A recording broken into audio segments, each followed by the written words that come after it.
Warning, this video is intended for education and entertainment purposes only. All information was taken from publicly available sources, which are cited throughout the video. As always, we encourage viewers to do their own research and reach their own conclusions. May this video serve as inspiration to those endeavors. I recently did an episode with Antarctica whistleblower and tradesman Eric Hecker, where we spoke about his life experiences and how they overlap with the history of the military and defense industries on Long Island. The truth is that much of the defense and intelligence ecosystem is occurring around us, in innocuous buildings and facilities within and below the civilian world. Today we're going to take a deeper look at Long Island and a few of Eric's strange experiences servicing the homes and businesses of the military and industrial elite. This one gets weird in the best way possible, so jump in, degenerates. We're going to Long Island.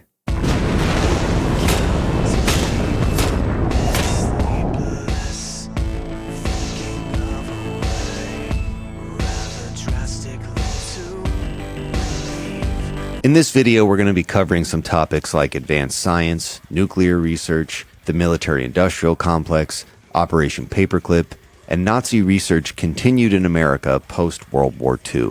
For many of these topics, their history implies that the associated research and development took place on military bases, sequestered scientific labs, or was otherwise far removed from the cities and towns that most Americans call home, when in reality, much of it occurred in the offices of private industry, fully stocked with paperclip Nazis living very comfortable lives in American homes and neighborhoods, embracing the American dream. Though this history is not completely obscured, a lot of the details are yet to be confirmed, but as Eric suggests, Long Island could have been a landing strip for much of it. In his time as a plumber and tradesman in the Long Island area, Eric served the hyper-wealthy, both private individuals and major corporations, and had access to buildings and city infrastructure only a tradesman would.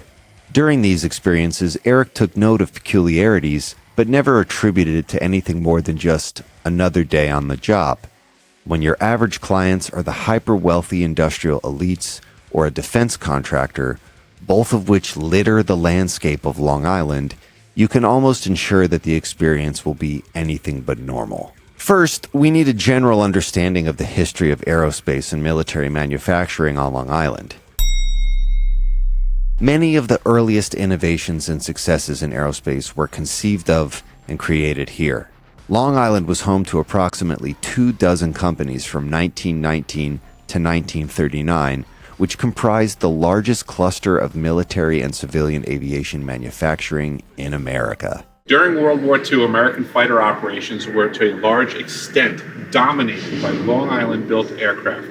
Several manufacturers, principally Grumman, shown right here in Bethpage, Long Island, and Republic, shown just down Route 109 in Farmingdale, produced aircraft in record quantities.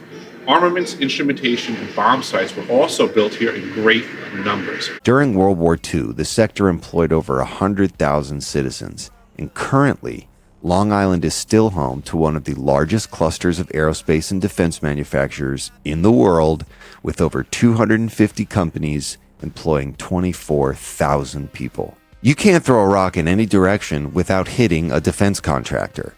Now, that alone might not mean anything, as there are many cities all across the globe that serve as cover for this secret world, but due to its history, strategic location, and proximity to colleges and military bases all over the eastern seaboard, Long Island has an associated military and technological prestige that is truly unrivaled. We'll start our journey off in Glen Cove, home to two events Eric mentioned that immediately drew my attention. The first was a meeting of the famed Bilderberg Group in May of 1990 at a place called The Mansion at Glen Cove. The building behind me was previously a host facility to one of the Bilderberg meetings. This is one of the properties that I used to service as a plumber. There's a parking lot over to the side here where I was directed that if I ever had nothing to do, I was to park my vehicle over here and stand by. The second location served for a time as a Russian spy farm in another sprawling estate called Killenworth, located literally across the street from the mansion. Here we are, basically across the street from what was the Bilderberg facility that I showed you before. This is known as the Russian Spy House. It was found to be a Russian listening post, soaking up all kinds of radio transmissions and signals. Killenworth had been purchased by the Soviets in 1951 as a retreat for their delegates while they were in town for UN meetings. American intelligence believed the third floor of the compound contained the world's most advanced electronic surveillance equipment to eavesdrop on nearby defense plants, while Soviet diplomats actively recruited Americans to switch allegiances. One who did was Robert Glenn Thompson of Bayshore, who from 1957 to 1963, by way of a 50-foot-tall shortwave antenna in his backyard, relayed documents to Moscow regarding Long Island's water reservoirs, gas lines, local power plants, and gas tank storage. Another Long Islander, Grumman engineer Bill Van Zwienen, accepted the Soviets' recruitment attempt, then informed the FBI he'd been approached and worked with the Soviets for almost 18 months as a double agent. By early 1972, Van Zwienen's brave efforts ultimately led to the capture of 5 Soviet spies. To be fair, during the Cold War, the Soviets had a good reason to be suspect, as, no surprise, there were multiple programs occurring in the Long Island area specifically geared against them, one of which being the biological warfare research occurring on Plum Island, led by none other than former Nazi scientist Dr. Erich Traub. He was just continuing the research he started during World War II at the comparable Nazi facility called Reams Island. In 1975, when Lyme disease flared up on the coast of Connecticut, investigative journalists floated a theory that blamed years of experimentation with ticks on Plum Island and the likelihood of an accidental or purposeful release. Their sources even implicated a specific doctor who they referred to as the Nazi scientist. Next on the list is Roslyn. Hello, everybody. Welcome to Roslyn, Long Island. What I would suggest is the heart of the espionage community since the time of George Washington. I worked in homes for directors of the Central Intelligence Agency in this community, and they are within 10 minutes driving of this location. Originally called Hempstead Harbor, it was settled by colonists in 1643, and in 1844, to avoid confusion with all the other Hempsteads, it was renamed Roslyn, as it reminded the officials of Roslyn, Scotland. For those of you familiar with Dan Brown's The Da Vinci Code, you may understand the significance of that name. But for those that aren't, Roslyn, Scotland is home to Roslyn Chapel, which, since at least the 1980s, has been the subject of theories connecting it with the Knights Templar and the Holy Grail. Historically, Roslyn has been a very active location with respect to espionage, dating back to the first known U.S. spy networks, George Washington's Culper spy ring, of which Washington committed a quarter of his budget and ended up being the most successful and enduring espionage network of the Revolutionary War. None of the spies were ever unmasked, and the Culper spy ring wasn't even known about until the discovery of a revealing letter correspondence in 1929. Roslyn has also been the home of many important figures in the military and intelligence industries.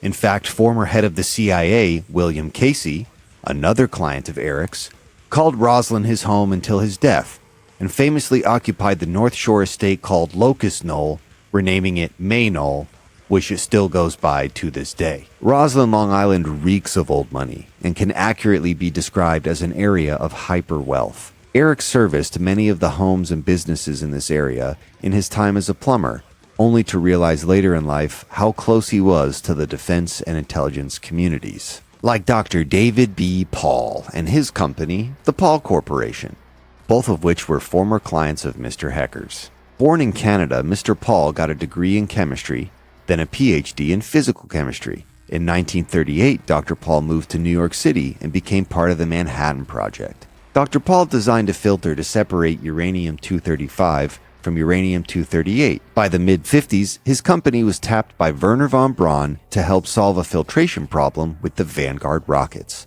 Ultimately, Dr. Pall's contributions resulted in the first successful satellite launch, Explorer 1, and the many successful launches that followed.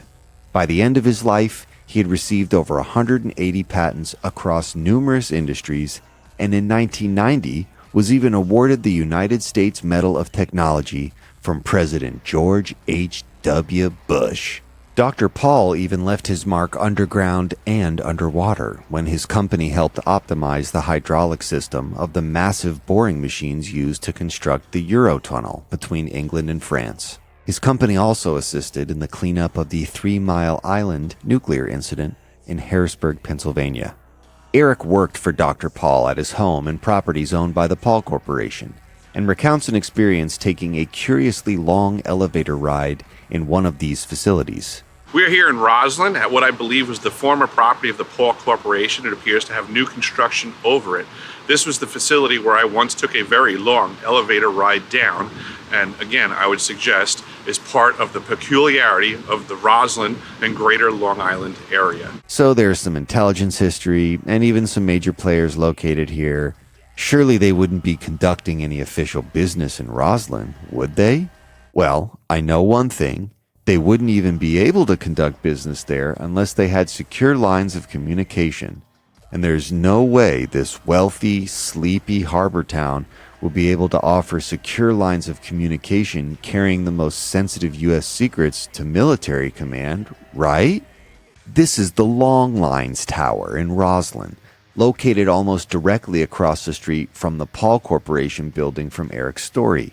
AT&T's Long Lines program was an initiative in the 1960s and 70s to establish the ability to receive and transmit microwave signals through links in an extensive network, and were used for civilian as well as official government purposes. During the Cold War, these towers were vital in the event of an act of aggression against the U.S., and many of these towers were designed with the survival from nuclear blasts in mind. The speaker-shaped boxes on the tower are microwave TD2s, designed by Bell Labs, and are capable of relaying thousands of calls and television signals. The structure is still viewed as important, even with the rise of newer technologies negating its purpose, but due to its proximity to Roslyn's historic district and its history of national importance, it's now officially viewed as a landmark by the city's very strict historical society. This actually detours us to a different conspiracy-loaded building in New York City, located at 33 Thomas Street. 33 Thomas Street, formerly the AT&T Long Lines building, is a windowless building located in Tribeca and is the likely location of the NSA's mass surveillance hub, codenamed Titan Point. Since it carries sensitive military communications and data, this building was engineered to survive a nuclear attack. It's supposedly shielded from EMPs, and includes a diesel generator, air filtration system, and all the necessary toiletries and plumbing. But back to Long Island. Next, we head to Upton, home of Brookhaven National Labs, and a very long list of strange scenarios. In 1946, the former site of Camp Upton was chosen as the location for a nuclear research facility that would retain America's preeminence in the field of nuclear technology. In 1947, B&L began construction of the Brookhaven Graphite Research Reactor, the first nuclear reactor to be constructed in the U.S. after World War II, followed by the High Flux Beam Reactor, which operated from 1965 to 1999, then followed by the Brookhaven Medical Research Reactor, operating until 2000.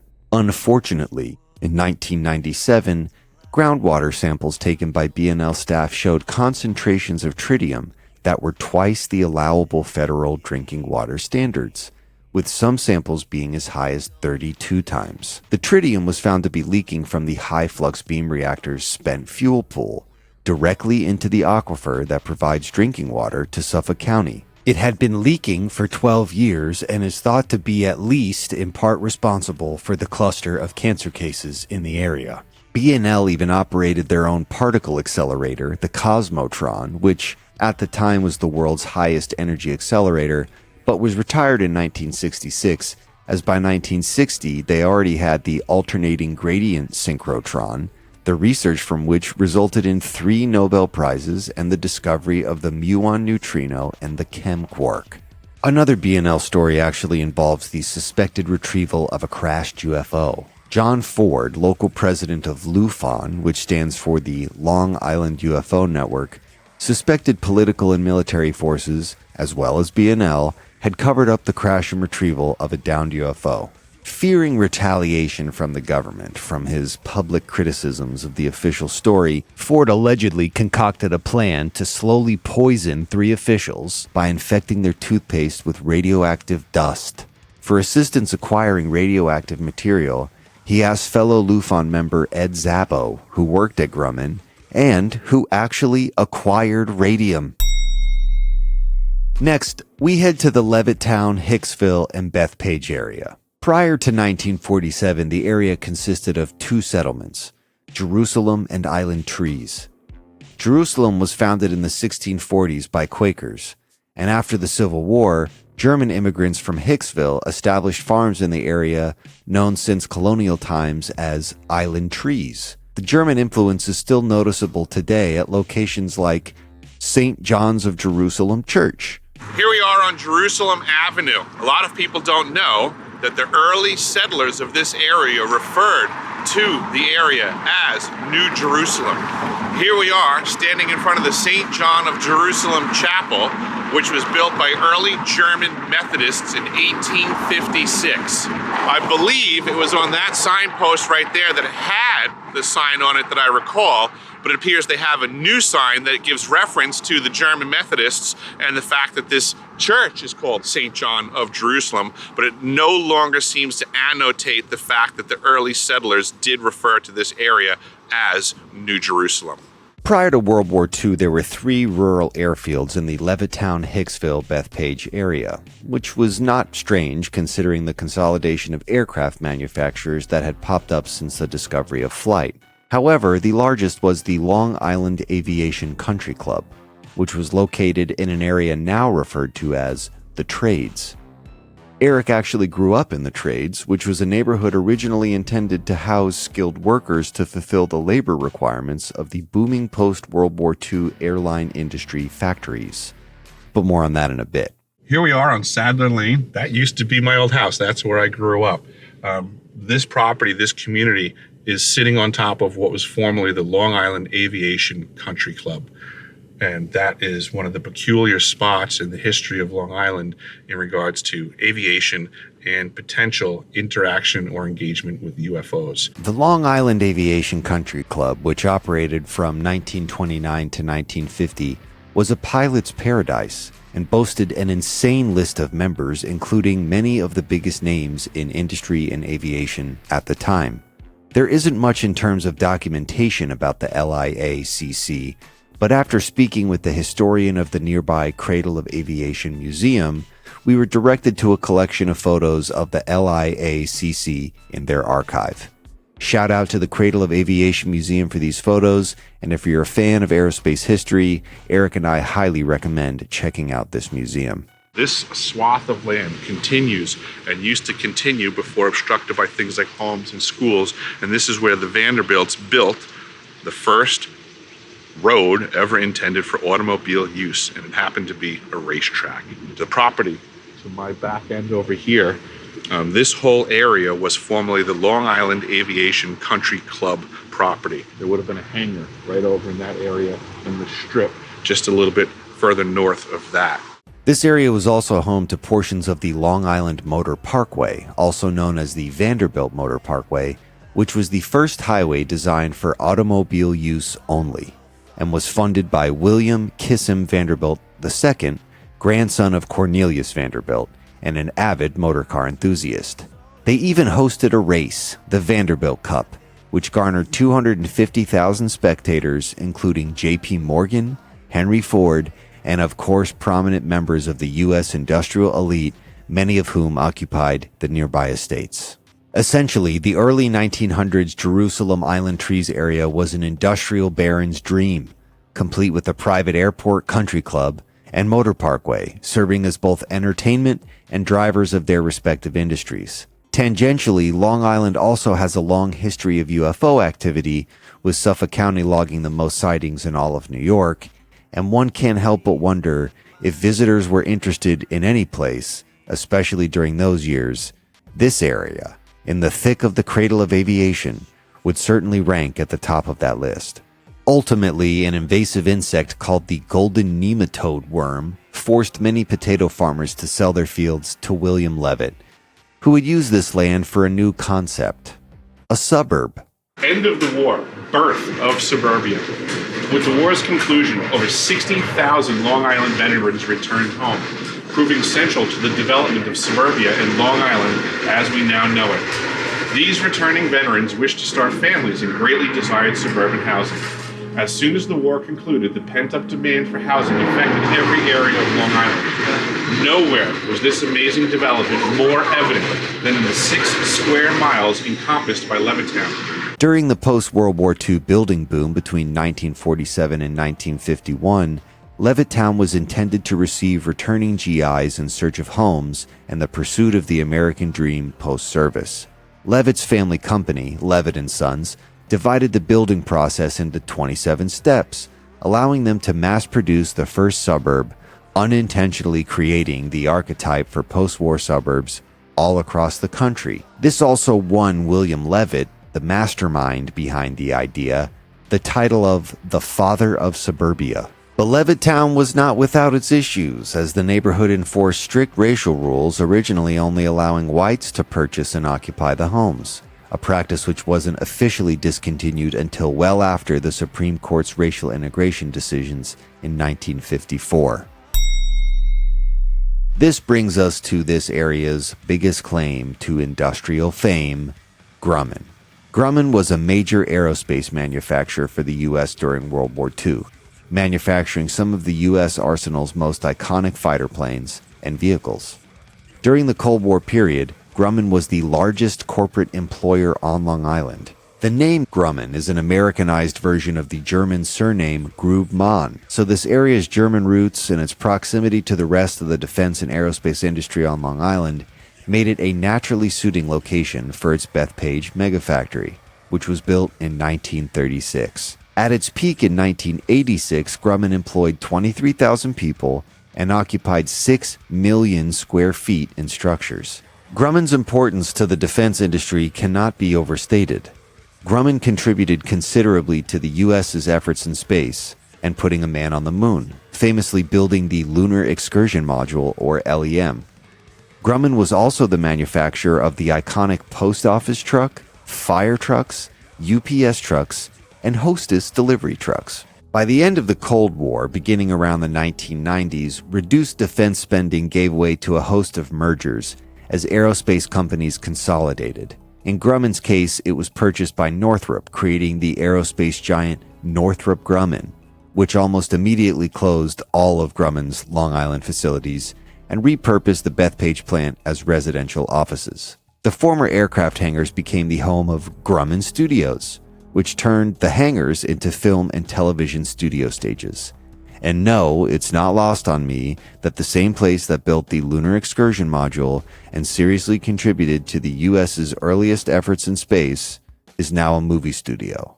There are also a number of environmental concerns relating to the Grumman production facility and a peculiar stacking of cancers in and around the Bethpage, Hicksville, Levittown area. In fact, it has since been acknowledged that Grumman production was responsible for an amorphous chemical plume under the surrounding land and water supply, and is assumed to be at least somewhat responsible for the rash of cancer cases in these areas. Because of this, the Grumman factory is what's referred to as a Superfund site, a status held since it was first declared hazardous in 1983. Superfund is a U.S. remediation program administered by the EPA that was designed to investigate and clean up sites contaminated by hazardous substances. Though the total scope is still debated, the summary would include decades of hazardous industrial waste disposal in the surrounding areas, including radioactive materials. It's not exactly clear to residents or city authorities why Grumman would have been using so much radioactive material, but it's not outlandish to assume they were. Like, for example, in a facet of production, developing cutting-edge aerospace designs for the military and NASA. Some of the other radioactive compounds found in the area include tritium, polonium, uranium, and more. Beyond that, the general New York-New Jersey area was home to many Nike and Bomark nuclear missile sites, and it would not surprise me at all if some of that manufacturing or handling of radioactive materials occurred at Grumman. Which leads me to Mr. Hecker's story about what he witnessed during the Superfund construction at Grumman, which indicated to him that at least a portion of the massive infrastructure project included something very large underground. All of this area here was previously Grumman property. For many years, it was in a condition that they call Superfund, where it was defunct, considered toxic, and needed mitigating. A lot of the properties here, if not all of them, were properties that I had worked on the remediation side, helping with the tear downs, and then effectively these new buildings going in. So this entire area here is very suspect as to what are the activities currently going on, especially when we find so many signs of massive underground activity and excessive amounts of utilities and infrastructure, especially when things are redundant. A lot of these buildings have since been upgraded. They used to just simply have dilapidated Grumman manufacturing, what they would call plants. Different plants produce different materials or sections of aircraft, or were designed for assembling parts from other plants. This here would have been a series of different Grumman plants, and now it's all been refurbished into other things. But what I've witnessed in my experience is that just because they changed the name on the building doesn't necessarily mean that the activities have ceased above ground, especially below ground. Oftentimes, we literally get cover story facilities that are access points for things below grade, and this area seems to still be ripe with that level of activity. This is a facility that I've been inside this facility before. It's titled the Biosparge facility. The pretense is that it's supposed to be cleaning up the ground toxicity to facilities like Grumman right across the street here. What I learned is that this building is connected to a sister building on the other side of the Grumman property. This is the inlet side for massive amounts of air to be brought into the ground. The building on the other side is supposedly the suction side. Effectively, they're claiming that this facility moves all of this air to add up to 6 pounds of propane ejected into that airflow to mitigate whatever's going on in the ground. There used to be a barbed wire fence around this entire property, and where this building stands, there used to just simply be a very tiny building that would look like a guard shack. It was labeled as Navy property, and now we have what's called a Biosparge facility and massive amounts of air. So here we are, what was formerly the Sleepy's mattress facility. Apparently now it's Mattress Firm. This is the largest mattress warehouse I've ever seen in my life. And this has been shady construction from day one when I started to observe it. And this is, again, very close to the property of Grumman, and also when this building was going up and the Grumman Studios was being built, at the time I noticed groundwork and tunnel work going in between this facility and the Grumman facility underneath the local road right here. Last time I was here, this gas meter assembly had 2 massive generators to the left of it. They're no longer here. I believe they probably moved them into the building, or most likely underground, because we still have 2 standing fuel supply systems that would be standard for generators. This gas meter assembly is what they call a rotary gas meter. It is a substantial supply of gas. Unless they intended to burn all of the mattresses instantaneously for some reason, there doesn't seem to be much justification for a facility like this to have this much natural gas going to it. These are huge access hatches to go underground. These are a substantial cost. I mean, you see a car driving over them.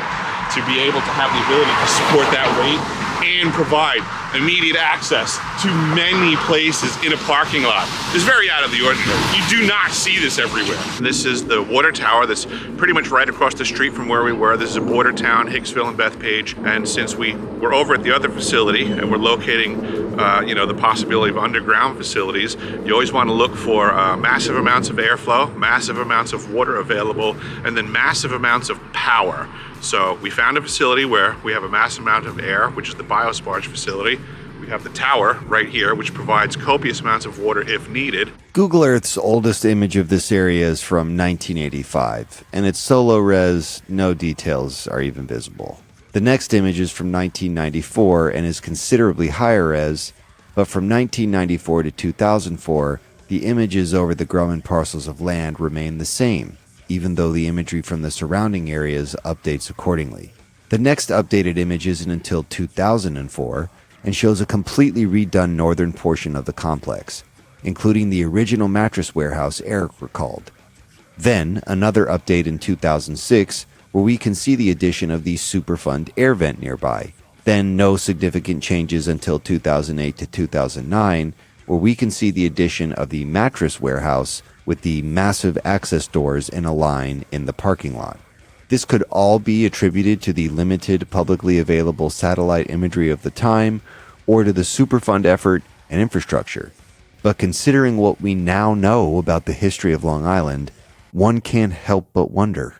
Eric also recalls a story about the Snake Pit, located on the former Long Island Lighting Company property just a few blocks away. Here we are on the back end of what was formerly the Long Island Lighting Company property. The Long Island Lighting Company was interesting in insofar as that it was privately owned by a gentleman of the last name Catacasinos, and he got a permit for out in Shoreham, Long Island on the east end to build what was the Shoreham Nuclear Power Plant. William J. Catacasinos is a very interesting character and certainly a major player in the Long Island nuclear and energy industries. For a time, Catacasinos worked at Brookhaven National Labs as the assistant director and served as the chairman and CEO of the Long Island Lighting Company from 1984 to 1998. Catacasinos was also a major player in early computing technology, serving as president of Hauppauge-based Applied Digital Data Systems, now a major player in enterprise data infrastructure solutions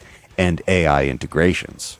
It's also worth mentioning that he was a prominent figure in selling the citizens and government on the benefits of nuclear energy, with a plan to greatly increase the amount of nuclear power generated on Long Island and turn the entire area into a nuclear park. Anyways, this facility here in Hicksville, Long Island, had underground what was known as the Snake Pit. The Snake Pit was the control center, which was hardened against nuclear attack, so that in case of an assault on Long Island, that the power systems and the infrastructure could still be maintained in a safe capacity deep down in a bunker below this facility right here. Right next to the former location of Lilco is another nondescript building located at 111 New South Road, which was built in 1959 and at one time was offices for Altice, a telecom industry company. So within a few blocks of each other, and on Grumman Real Estate, we have the Bethpage Water Tower, a Superfund Biosparge air intake facility, a mattress warehouse with a hefty gas and power supply, a nondescript telecom building, and the former HQ for Lilco, under which there is a critical power grid node built to survive a nuclear attack. We also know that at least as early as 1994, large-scale boring equipment existed and was being used, as evidenced by Dr. Paul's contributions to the boring of the Eurotunnel. So just for fun, in terms of the critical infrastructure required for an underground facility, airflow, water, and power, the former Grumman Real Estate has all three in abundance, and has had it since at least the time of construction that Eric witnessed. As to whether or not that type of construction could occur without anyone noticing, you need look no further than the Greenbrier Hotel, which had a bunker installed beneath it in the late 1950s while remaining open for business and hotel guests being none the wiser. But what does any of this have to do with Nazis? Well, I'm glad you asked.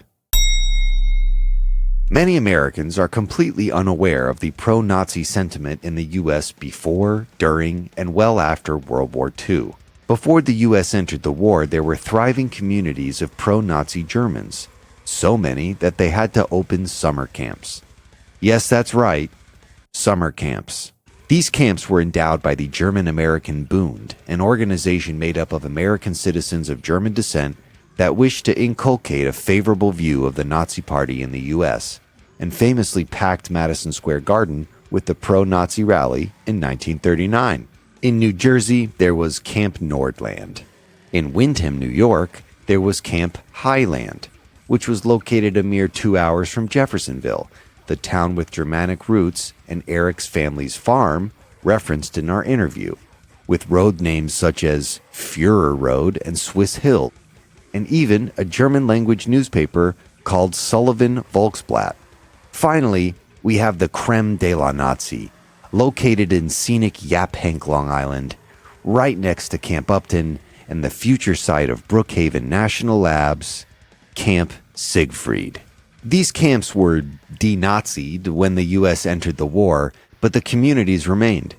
Camp Siegfried was turned into German Gardens, a planned community that enforced strict racial housing practices until the government forced it to stop. In 2017, during its heyday, it was a happy host to pro-Nazi sentiment and even occasionally hosted Nazi elites like the Nazi doctor from Plum Island, Erich Traub. Nazi ideals weren't just inculcated by the Germanic populace, but major industrialists like famous bigot Henry Ford. And he wasn't the only one, as evidenced by the details of the 1933 business plot, which was a political conspiracy to create a fascist veterans organization to overthrow FDR, led by Marine Corps General Smedley Butler. Fortunately, Butler, a fierce patriot, played them all and took everything to the appropriate authorities, and though major players in industry and finance were implicated, no one was ever prosecuted. With the Congressional Committee's report clearly stating there is no question that these attempts were discussed, were planned, and might have been placed in execution when and if the financial backers deemed it expedient. My point here being, Nazi sentiment was pervasive through every echelon of social hierarchy, and at least a portion of the U.S. population wasn't entirely opposed to the ends the Nazis aspired to. Considering there was about to be an influx of former Nazis into the U.S., it's not crazy to think that with its sympathetic industrialists, Germanic roots and heritage, and the scope of scientific, military, and defense production, that the Long Island area would have offered plenty of opportunities and at least some welcoming attitudes toward paperclip Nazis. Operation Paperclip, Operation Big, and Operation Epsilon are just a few of the operations conducted to secure Nazi scientists and research post-war before the Soviets had the opportunity to do the same.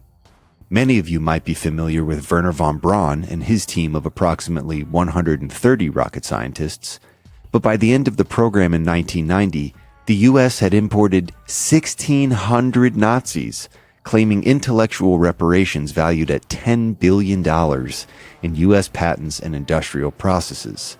But of the known names, there are only a few who were confirmed to have made their way to New York, like Plum Island scientist Dr. Erich Traub, who we covered earlier, or Herbert A. Wagner, inventor of the HS-293 missile, who worked for 2 years at the Special Devices Center at Castle Gould and Hempstead House. Located in Sands Point, Long Island, the township immediately to the west of Glen Cove and Roslyn. There's also Walter Dornberger, but he landed at Bell Aircraft, upstate in Buffalo, New York. To recap, we've got Long Island, the arsenal of democracy, and the cradle of aviation and aerospace. Cutting-edge military science and technology, intelligence, physics, nuclear research and application, German communities that were very sympathetic to Nazi ideals, and 1,600 unaccounted-for Nazi scientists whose areas of expertise were focused around aerospace, military science and technology, intelligence, physics, and nuclear research. So just as a thought experiment, if the military was to settle these unaccounted-for scientists, where would they have ended up? It's really not out of pocket to think much of the most intense post-war programs, many of which were continuations of Nazi programs, were being conducted in office buildings and defense contractor compounds all over Long Island, especially once we get into the Cold War nuclear boom. With the known nuclear experimentation occurring on Long Island, and the major forces behind selling the nuclear agenda to the defense industry and American public through programs like the Strategic Defense Initiative, the confirmable history relating to nuclear research and manufacturing on Long Island is dense and includes nuke-powered everything: planes, rockets, satellites, lasers, and rovers, just to name a few, and the research and development of which might begin to explain the abundance of radioactive materials that pollute Long Island's ground and water. Project Timberwind, for example, a military program that aimed to develop nuclear thermal rockets, utilized Brookhaven National Labs for reactor materials and components testing, thermal, hydraulic, and neutronic analysis, and reactor design studies. They used Grumman's Bethpage plant for vehicle design, fabrication, and systems integration, and Grumman's Calverton facility for hydrogen testing. Even NASA was developing nuclear applications for their rockets, satellites, and deep space exploration programs, like the research done under the Space Nuclear Auxiliary Power Shot, or SNAP program, which was launching radioisotope thermoelectric generators and space nuclear reactors into space as early as the 1960s, or during the SDI era, which included one of the craziest close calls of all time by way of a plutonium-powered satellite called Ulysses, which would have been deployed during the Challenger shuttle's second mission. Had the Challenger exploded with Ulysses on board, the consequences would have been catastrophic, affecting every living being on the planet. But fortunately, thanks to greed and progress at all costs, these possible threats did not deter the military and industry from moving forward with nuclear space applications, even to today, with NASA and DARPA claiming they will have created a nuclear-powered rocket as early as 2027. These are just a few examples on a very long list of space-based nuclear experiments, some successful, some not, but all occurring at a scale that would certainly alarm informed citizens anywhere, much less right next to the population centers all over the Northeast. U.S. nuclear secrets are also the most sensitive and heavily classified, and rightly so. So we may never know the true scope of these endeavors or the names of the scientists associated with it. And just as a fun aside, all of Long Island's nuclear history might add context to it being considered a hotspot for UAP experiences, with citizens either catching glimpses of exotic man-made tech or visitors checking on the terrifying progress of the humans. This is all very Dr. Strangelove, and it could just be the normal machinations of the apparatus. But I want to be clear that none of this is intended as disrespect to Long Island, the people of Long Island, any of the previously mentioned companies and institutions, or even the general idea of military superiority. I am a futurist and all for advancing science and technology.